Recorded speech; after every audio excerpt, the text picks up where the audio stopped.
નમસ્કાર વિદ્યાર્થી મિત્રો, હવે આપણે ધોરણ 10 માં પાઠ નંબર 8 સાક્ષીભૂતઃ મનુષ્ય. સાક્ષીભૂતઃ એટલે સાક્ષી બનેલો અને મનુષ્ય એટલે માણસ. સાક્ષી બનેલો માણસ. પાઠ નંબર 8 સાક્ષીભૂતઃ મનુષ્ય, સાક્ષી બનેલો માણસ. પાઠના નામ ઉપરથી આપણને ખ્યાલ આવે કે આમાં કોઈ એવા પ્રકારની ઘટનાનું સર્જન હશે કે જેમાં માણસ સાક્ષી રૂપે હોય છે. આવું સામાન્ય પાઠના નામ ઉપરથી આપણને ખ્યાલ આવે છે. તો આ જે પાઠ અહીં આપણને આપેલો છે, આજની વર્તમાન પરિસ્થિતિને ધ્યાનમાં રાખી અને આ પાઠની રચના કરવામાં આવેલી છે. તો કે વર્તમાન પરિસ્થિતિ એટલે શું? તો કે આપણને એમ થાય કોરોનાની વાત નથી, પણ વર્તમાન પરિસ્થિતિ એટલે આપણે જોઈએ છે આજકાલ દિન પ્રતિદિન અકસ્માતનું પ્રમાણ છે વધતું જાય છે. હું અને તમે દરેક વ્યક્તિ જોઈએ જ છીએ અને જાણીએ પણ છીએ, અને કદાચ આપણે પણ ક્યારેક અકસ્માતનો ભોગ બની પણ ગયો. ઘણી વખત કોઈ અકસ્માત સામાન્ય હોય તો એમાં બહુ તકલીફ પડે નહીં. ઘણી વખત અકસ્માત ગંભીર સ્વરૂપ લઈ લે તો એના કારણે મોટું નુકસાન વેઠવું પડતું. તો આ અકસ્માત ન થાય અથવા અકસ્માત થઈ ગયું હોય તો આવી આપણાથી બીજી વખત ભૂલ ન થાય અને આ પાઠમાંથી એવા પ્રકારનો કંઈક આપણને બોધ મળે કે જે અકસ્માત ઘટવા માટે આપણને ઉપયોગી થાય. કદાચ ભૂલથી પણ અકસ્માત થઈ ગયો હોય તો અકસ્માત થયા પછી કેવા પ્રકારની બાબતનું આપણે ધ્યાન રાખવું જોઈએ, કેવા પ્રકારનું એક મનુષ્ય તરીકે આપણે કામ કરવું જોઈએ, એની વાત આપણને આ પાઠમાં આપેલી છે. આ પાઠની વાત એવા પ્રકારની છે કે પુનીત અને સુનીત બે મિત્ર હોય છે. પુનીત અને સુનીત બંને મિત્ર જે છે એ રસ્તામાં ચાલતા જતા વાતચીત કરતા હોય છે. તો પુનીતને એમ થયું કે લાવને હું આ સુનીતને પ્રશ્ન પૂછું. એટલે પુનીતે પ્રશ્ન પૂછ્યો કે અકસ્માત જ્યારે થાય ત્યારે તને ખબર છે કે ત્રણ અલગ અલગ પ્રકારના સાક્ષી હોય છે અહીંયા. તો કે કોણ સાક્ષી હોય છે? સુનીત કે તું જાણે? સુનીતને કે તું જાણે છે? તો સુનીત કે હું નથી જાણતો. તો પુનીતે જવાબ આપ્યો ત્રણ અલગ અલગ પ્રકારના સાક્ષી હોય.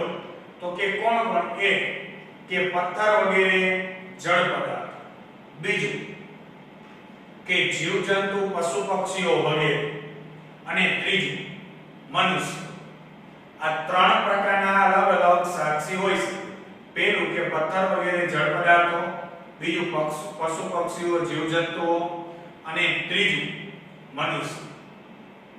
તો વળી પાછો પુનીતે પ્રશ્ન પૂછ્યો, સુનીત તું જાણે છે કે આ ત્રણેયનું કામ શું છે? સુનીત કે હું નથી જાણતો, કે તમે જણાવો જોઈએ કે પથ્થર વગેરેમાં શું કરી શકે?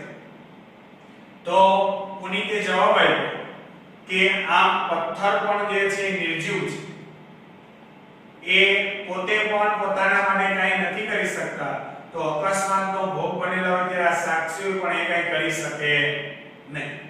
તો કે બીજું તો કે પશુ પક્ષીઓ બરાબર એ શું કરી શકે? ગાય ભેંસ જે હોય તે. તો કે એ અકસ્માતનો અવાજ આવે એના કારણે ભય અનુભવે, અને ભય અનુભવે એના કારણે અકસ્માત થાય એથી શું થશે? દૂર ભાગી જશે. તો કે મનુષ્યનું શું કાર્ય છે તું જાણીશ? તો કે ના, મનુષ્યનું કાર્ય હું જાણતો નથી. તો કે પુનીત કે મનુષ્યના અલગ અલગ પ્રકારના ત્રણ કાર્ય છે. તો કે કયા ત્રણ કાર્ય? તો કે પહેલું કાર્ય છે કે મનુષ્યને દુઃખની અનુભૂતિ. હવે દાખલા તરીકે મેં અને તમે પણ અને અન્ય કોઈ વ્યક્તિએ પણ અકસ્માત ઘણા બધા જોયા. તો જે માણસ હોય ને એને દુઃખ થાય. હવે કોઈ આપણે દુઃખી વ્યક્તિને જોઈને આપણે જો હસવું આવતું હોય અને આપણે દુઃખ ન થાય તો આપણે ક્યાંક વિચારવાનું કે કદાચ આપણે માણસની કેટેગરીમાં નથી. એટલે પહેલું એને કાર્ય કીધું કે માણસને દુઃખની અનુભૂતિ થાય. બીજું કાર્ય શું? તો કે બીજું કાર્ય છે કર્તવ્યનું પાલન કરવું. કર્તવ્યનું પાલન કરવું એટલે શું? તો એક માણસ તરીકેની અમુક આપણી ફરજો હોય એનું આપણે પાલન કરવું.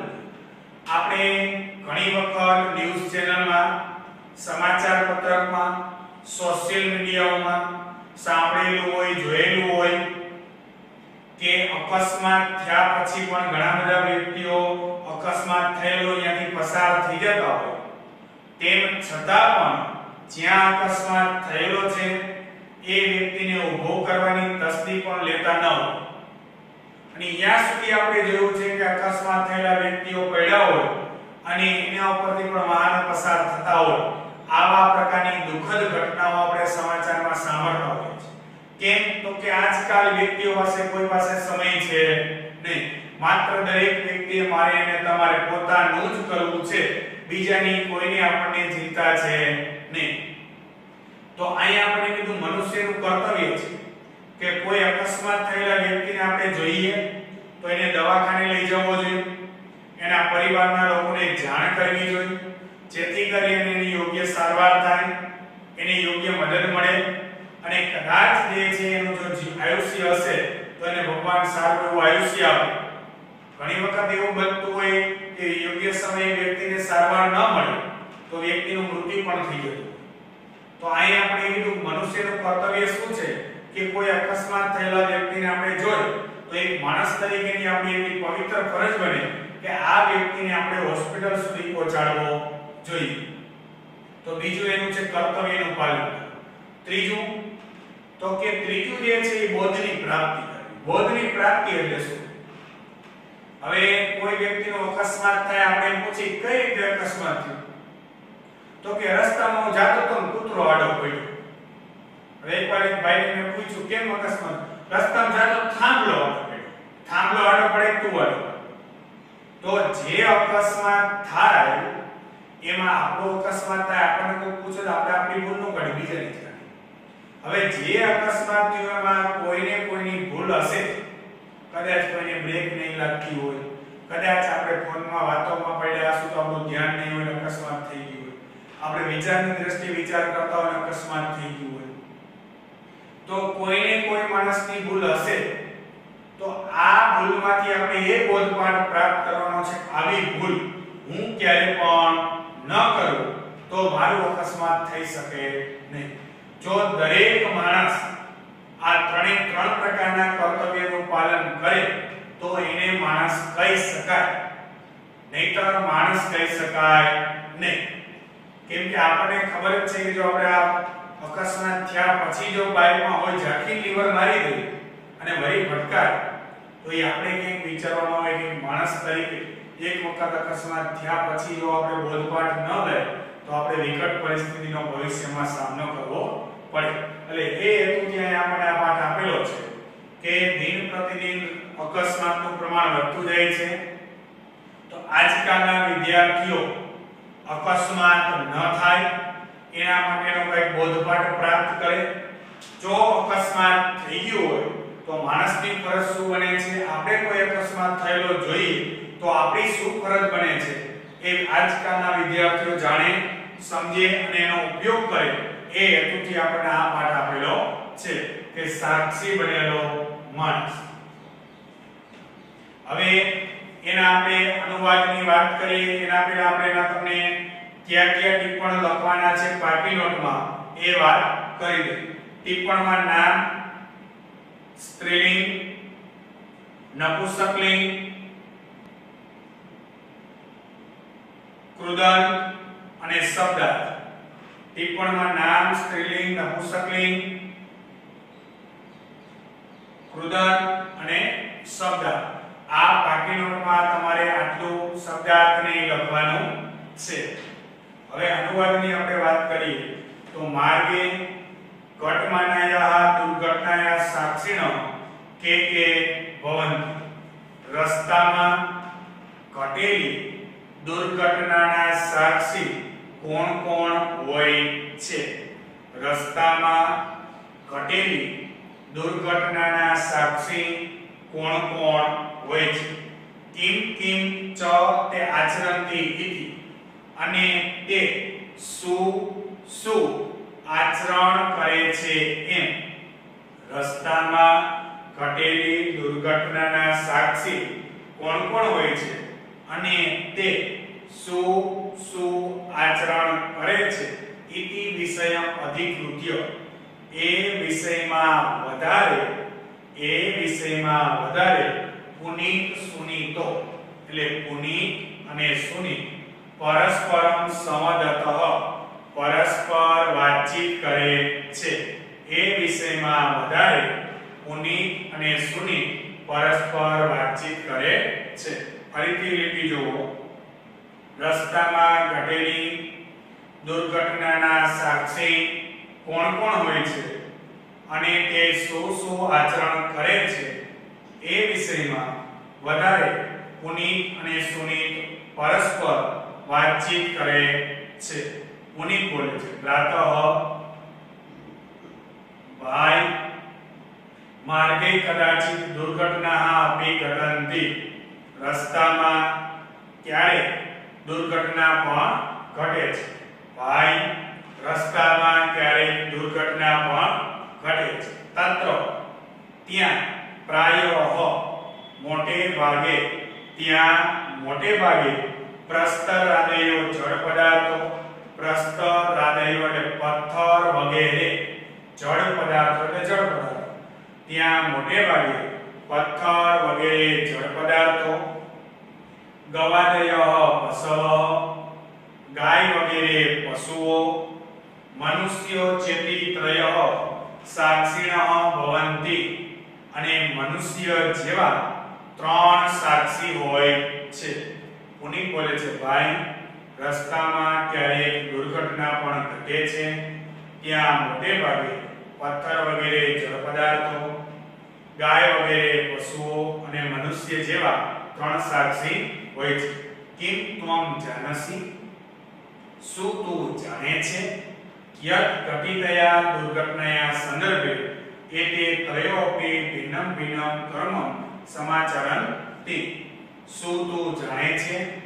કે ઘટેલી દુર્ઘટનાના સંદર્ભમાં આ ત્રણ પણ અલગ કર્મનું આચરણ કરે છે શું તું જાણે છે કે ઘટેલી દુર્ઘટનાના સંદર્ભમાં આ ત્રણ પણ અલગ કર્મનું આચરણ કરે છે ફરીથી જો પુનીત બોલે છે ભાઈ રસ્તામાં ક્યારેક દુર્ઘટના પણ ઘટે છે ત્યાં મોટે ભાગે પથ્થર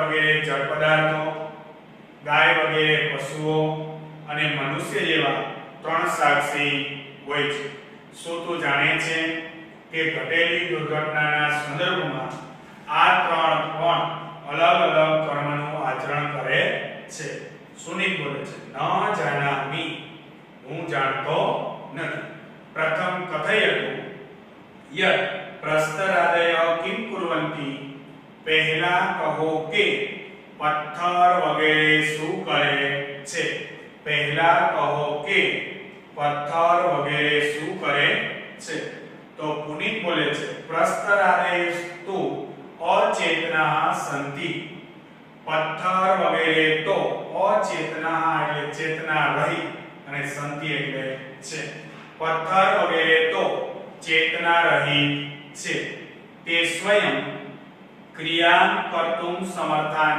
ભવંતિ તે પોતે ક્રિયા કરવા સમર્થ થતા નથી અતઃ આથી તે તથૈવ તિષ્ઠન્તિ તે ત્યાં જ પડ્યા રહે છે સુનિત્ય છે સચેતના પશવ પક્ષિણઃ ચ કિમ કુર્વન્તિ ચેતનાઓ વાળા પશુઓ અને પક્ષીઓ શું કરે છે ચેતના વાળા પશુઓ અને પક્ષીઓ શું કરે છે તો પુનીત બોલે છે એતે ઘટનયા ઉત્થિતા ધ્વનેહ ભયમ અનુભવંતિ આ ઘટનાથી ઉત્પન્ન થયેલા અવાજથી ભય અનુભવે છે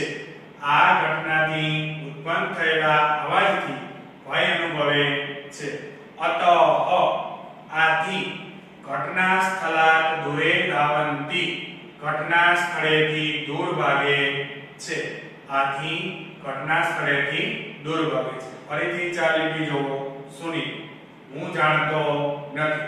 પહેલા કહો કે પથ્થર વગેરે શું કરે છે? પુનિત: પથ્થર વગેરે તો ચેતતા રહી છે. તે પોતે ક્રિયા કરવા સમર્થ થતા નથી. આથી તે ત્યાં જ પડ્યા રહે છે. સુનિલ: ચેતનાવાળા પશુઓ અને પક્ષીઓ શું કરે છે? પુનિત: આ ઘટનાથી ઉત્પન્ન થયેલા અવાજથી ભય અનુભવે છે. આથી ઘટના સ્થળેથી દૂર ભાગે છે. પછી સુનિલ બોલે છે, સત્યમ વદતિ ભવાન. ભવાન એટલે આપ. સત્યમ વદતિ એટલે સાચું બોલો છો. આપ સાચું બોલો છો. ગવાદય પશવસ્તુ નિર્બુદ્ધય સંતિ. ગાય વગેરે પશુઓ તો બુદ્ધિ રહિત છે. ગાય વગેરે પશુઓ તો બુદ્ધિ રહિત છે. જો બુદ્ધિ રહિત એટલે અહીં એક દ્રષ્ટિએ કીધું છે કે બુદ્ધિ વગરના એક નહીં, પણ માણસની સરખામણી પણ અમુક માણસો એનાથી રહિત છે. અહીં આગળ આવશે આપણે. ગાય વગેરે પશુઓ તો બુદ્ધિ રહિત છે, પરંતુ કશ્ચિત સબુદ્ધ માનવો અપી, પરંતુ કોઈ બુદ્ધિશાળી મનુષ્ય પણ યદિ જો પરંતુ કોઈ બુદ્ધિશાળી મનુષ્ય પણ જો ઘટના સ્થળાત દૂરે ધાવતી ઘટના સ્થળેથી દૂર ભાગે છે તર્હિ એટલે તો પશુરેવ સ, તો તે પશુ જ છે. તો તે પશુ જ છે. આપ સાચું બોલો છો. ગાય વગેરે પશુઓ તો બુદ્ધિ રહિત છે, પરંતુ કોઈ બુદ્ધિશાળી મનુષ્ય પણ જો ઘટના સ્થળેથી દૂર ભાગે છે તો તે પશુ જ છે. પુનિત બોલે છે, વસ્તુ તસ્તુ. વસ્તુ તસ્તુ એટલે શું થાય? ખરેખર. મનુષ્ય યદિ મનુષ્ય એવા વર્તતે. ખરેખર મનુષ્ય જો મનુષ્ય જેવો છે. ખરેખર મનુષ્ય જો મનુષ્ય જેવો છે તદા ત્યારે સહ દુર્ઘટનાયા સાક્ષી ભૂતવા, તે દુર્ઘટનાનો સાક્ષી થઈને ત્રિવિધમ કાર્યમ આચરતી, ત્રણ કાર્યનું આચરણ કરે છે. ખરેખર મનુષ્ય જો મનુષ્ય જેવો છે ત્યારે તે દુર્ઘટનાનો સાક્ષી થઈને ત્રણ કાર્યનું આચરણ કરે છે. તો સુનિલ બોલે છે, કાની કાની તાની ત્રિવિધાની કાર્યની. તે ત્રણ કાર્યો ક્યાં ક્યાં છે? તે ત્રણ કાર્યો ક્યાં ક્યાં છે? ફરીથી એક વખત જોવા જઈએ. રસ્તામાં ઘટેલી દુર્ઘટનાના સાક્ષી કોણ કોણ હોય છે અને તે શું શું આચરણ કરે છે એ વિષયમાં વધારે પુનિત અને સુનિલ પરસ્પર વાતચીત કરે છે. પુનિત: ભાઈ, રસ્તામાં ક્યારેક દુર્ઘટના પણ ઘટે છે. ત્યાં મોટે ભાગે પથ્થર વગેરે જળ પદાર્થો, ગાય વગેરે પશુઓ અને મનુષ્ય જેવા ત્રણ સાક્ષી હોય છે. શું તું જાણે છે કે ઘટેલી દુર્ઘટનાના સંદર્ભમાં આ ત્રણ પણ અલગ અલગ કામનું આચરણ કરે છે? સુનિલ: હું જાણતો નથી. પહેલા કહો કે પથ્થર વગેરે શું કરે છે? પુનિત: પથ્થર વગેરે તો ચેતના રહિત છે. તે પોતે પણ ક્રિયા કરવા સમર્થ થતા નથી. આથી તે ત્યાં જ પડ્યા રહે છે. ચેતનાઓ, પછી સુનિલ બોલે છે, ચેતનાઓ વાળા પશુઓ અને પક્ષીઓ શું કરે છે? પુનિત: આ ઘટનાથી ઉત્પન્ન થયેલા અવાજથી ભય અનુભવે છે. આથી ઘટના સ્થળેથી દૂર ભાગે છે. આપ સાચું બોલો. સુનિલ કહે છે, આપ સાચું બોલો છો. ગાય વગેરે પશુઓ તો બુદ્ધિ રહિત છે, પરંતુ કોઈ બુદ્ધિશાળી મનુષ્ય પણ જો ઘટના સ્થળેથી દૂર ભાગે છે તો તે પશુ જ છે.